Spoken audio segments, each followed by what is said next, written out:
Is Xi the new Mao? His third term in power is turning out to be quite a rocky one. It may have been a mistake for Xi Jinping to put himself at the center of everything with the Chinese Communist Party Congress, giving the impression that he was powerful. But we know for a fact he's pretty vulnerable at this point. With China's economic disaster and zero COVID policies, the country and its people are at a tipping point. Let's talk more about the chaos going on in China and the truth about the CCP and Xi Jinping. The Chinese Communist Party, or CCP, is the ruling political party of the People's Republic of China. It was founded in 1921 and has ruled China since 1949, when it won the Chinese Civil War and established the PRC. The CCP is a Marxist-Leninist political party that follows the teachings of Karl Marx, Friedrich Engels, and Vladimir Lenin. Now, the CCP is led by a Politburo and its General Secretary, who is currently Xi Jinping. The party has a hierarchical structure with the Politburo at the top, followed by the Central Committee, and then various regional and local committees. If you're wondering who follows it, well, they've got a membership of around 90 million people, making it one of the largest political parties in the world. What do they do, you ask? The CCP is dedicated to the implementation of socialism in China and has implemented various policies aimed at improving the lives of ordinary Chinese citizens, such as increasing access to education, healthcare, and affordable housing. That's great, right? Wrong.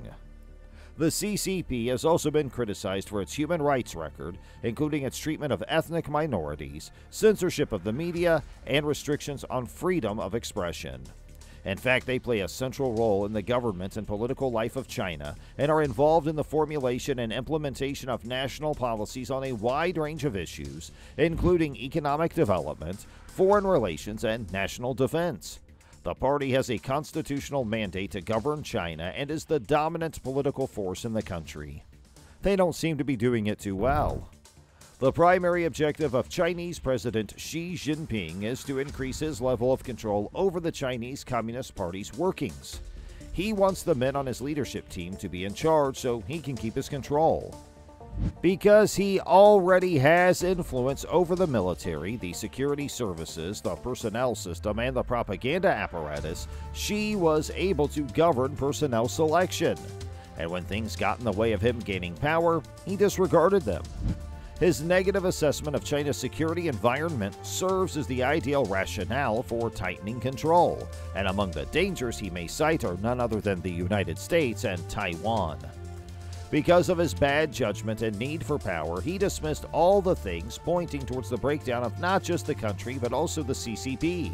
And it's something we've seen with Mao, one man with all the power. So much has changed since 2012, at least for most of us. You know what hasn't, though? The fact that Xi Jinping leads both China and the CCP. As General Secretary of the CCP, Xi Jinping is responsible for leading and guiding the party's work and policies. He presides over the Politburo, the highest decision-making body in the CCP, and is responsible for setting the direction and priorities of the party. He's also taken a number of steps to consolidate his power within the CCP, including launching an anti-corruption campaign that has targeted high-ranking officials and amending the party's constitution to include his own political ideology known as Xi Jinping thought. Something tells us this guy might be a little self-obsessed. After all, his leadership style has been described as authoritarian, and he has been criticized for his handling of human rights issues and for the increasing centralization of power in his own hands. As a result, under the Xi system, there's a great concentration of power, a tight restriction on the flow of information to the top, and no chance of someone questioning Xi's perception of reality based on factual knowledge. The likely outcome is that Xi and company will become even more prone to groupthink than they already are. They'll incorrectly identify the causes of the regime's problems without ever placing the blame on their own policies, and they will make incorrect predictions about how China should react. For instance, a significant burden on healthcare systems have resulted from the Chinese Communist Party leadership's decision to relax its strict zero-COVID policy. It's a rather startling turn of events, and people are mad to be put in and out of lockdown while the rest of the world carries on. 1 billion people in China have been forced to endure 3 years of mass COVID testing and lockdowns, stretching their patience to the breaking point. That patience has now run its course. Thousands marched to the streets and cities to protest against Xi Jinping and his COVID restrictions.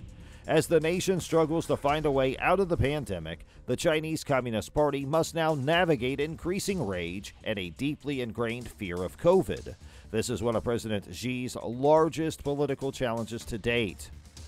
Rich Shanghainese, troubled students with slim employment prospects, and migrant laborers in southern factories all protested against the economic fallout in separate yet similar ways. Models indicate zero COVID may have cost the Chinese economy $384 billion and stunted GDP growth by 2.2% points. So yes, their worries were very valid. The takeaway here is that leaders like Xi should be looking over their shoulders and fearing a mob over the horizon. It's obvious that he does, as Xi has shielded himself from possible competitors by claiming a third leadership term in November in violation of tradition and filling his inner circle with loyalists who won't stab him in the back. That still didn't help him too much, as today's China is Xi's worst nightmare come to life: fear of people and a country and party riddled with challenges. And he's to blame for failing to act smartly with his policies to curb post-COVID technicalities. China, which is the top trading partner for more than 120 countries, generated 28% of the global GDP growth between 2013 and 2018. But lately, Xi's zealous dedication to a zero-COVID policy that's becoming more and more unworkable has imprisoned hundreds of millions of Chinese citizens, shut down enterprises, and left container ships idling outside of ports. So if we thought that the U.S.-led engagement initiated by Richard Nixon and Henry Kissinger in the 1970s was a failure, that idea has been strengthened by China's return to the absolute politics of the Mao era. It's true that in the past they lifted hundreds of millions out of poverty, and China's development from collectivized poverty to the top trading country generated trillions of dollars for American businesses as well. But the tone of the two-way relations changed after Donald Trump became president of the United States in 2016. Even though many Democrats opposed the trade tariffs and Trump's racial rhetoric in relation to the COVID-19 pandemic, there eventually grew support for his mobilization against China.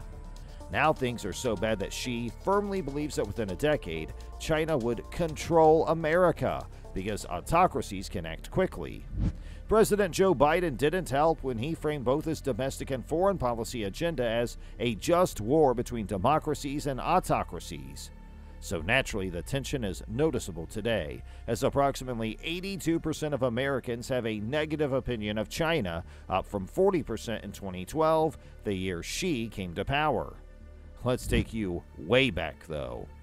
Xi had the credentials to rise to the top.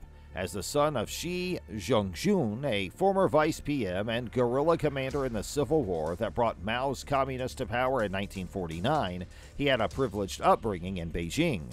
The Cultural Revolution of 1966, which exiled intellectuals to the countryside and subjected them to public humiliation and harsh beatings in the name of class struggle, also caused his family to run afoul of Mao's arbitrary government.